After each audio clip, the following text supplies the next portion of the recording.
We provide you the platform to turn your dreams into reality. Give wings to your aspirations with KR Mangalam University. महागठबंधन में ओवैसी की entry होते होते क्यों रह गई? जी हाँ, इस सवाल का जवाब अब हर कोई जानना चाहता है। वीडियो में अंत तक बने रहें तो पूरी बात समझ जाएंगे। असल में असदुद्दीन ओवैसी की पार्टी AIMIM को महागठबंधन में शामिल करने से आरजेडी और कांग्रेस ने साफ इनकार कर दिया है। AIMIM के बिहार अध्यक्ष अख्तरुल इमान ने लालू प्रसाद यादव को पत्र लिखकर गठबंधन में शामिल होने की इच्छा जताई थी ताकि धर्मनिरपेक्ष वोटों का बंटवारा रोका जा सके, लेकिन आरजेडी और कांग्रेस ने इसे ठुकरा दिया, जिसके पीछे धार्मिक ध्रुवीकरण और वोट बैंक की रणनीति प्रमुख कारण है।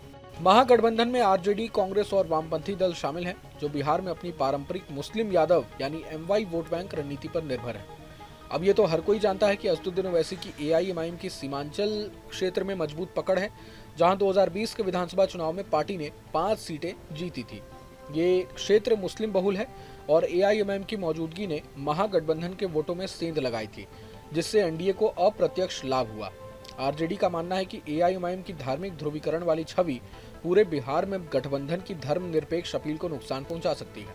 जानकारों का मानना है कि लालू प्रसाद यादव और तेजस्वी यादव ने हमेशा सांप्रदायिक ध्रुवीकरण से दूरी बनाए रखी है। 2020 में भी आरजेडी ने SDPI जैसे संगठनों को गठबंधन से बाहर रखा था, क्योंकि उनकी छवि कट्टरपंथी मानी जाती थी। AIMIM के साथ गठबंधन से आरजेडी को डर है कि बीजेपी इसे मुस्लिम तुष्टीकरण के रूप में प्रचारित कर सकती है, जिससे हिंदू वोटों का ध्रुवीकरण होगा।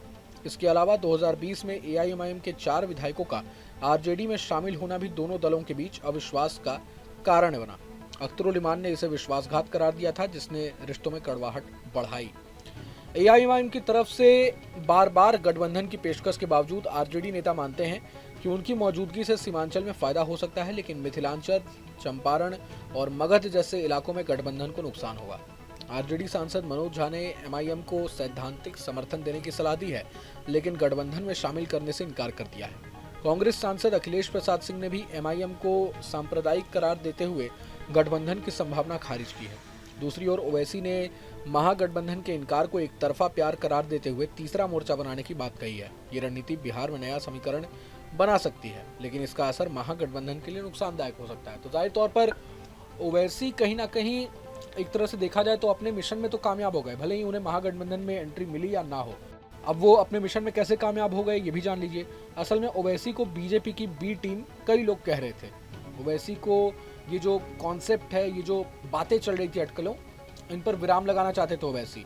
अब ओवैसी ने, जानकारों का मानना है कि ओवैसी ने एक रणनीति बनाई और इसी के तहत महागठबंधन में शामिल होने का प्रस्ताव भेजा। अब भले ही महागठबंधन ने इसे इनकार कर दिया हो, लेकिन प्रस्ताव भेजकर ओवैसी ने कहीं ना कहीं ये साबित कर दिया कि वो बीजेपी की तरफ से नहीं खेल रहे हैं, बल्कि वो अपने मुस्लिम वोटर्स जो हैं उनके सच्चे हितैषी और महागठबंधन जैसे आरजेडी और कांग्रेस जो हो गई उनके साइड से वो खेलना चाहते हैं। तो जाहिर तौर पर मुसलमान वोटर्स जो हैं उनमें जो भ्रम फैला हुआ था वो कहीं ना कहीं ओवैसी ने दूर कर लिया है, और इसीलिए कहा जा रहा है कि ओवैसी अपने मिशन में कामयाब हो गए हैं। बहरहाल पूरे मसले को लेकर आप क्या कुछ सोचते हैं हमें कमेंट बॉक्स में जरूर बताएं। अगर आपको ये वीडियो पसंद आए तो लाइक करें और चैनल को जरूर सब्सक्राइब करें। जहाँ भक्ति है हर शब्द में, कथाओं में छिपे हैं दिव्य रहस्य और ज्योतिष देता है जीवन को दिशा। धर्म से जुड़ी हर बातों को जानने के लिए हमारे चैनल स्तुति को सब्सक्राइब करें। चैनल पर जाने के लिए इस लिंक पर क्लिक करें।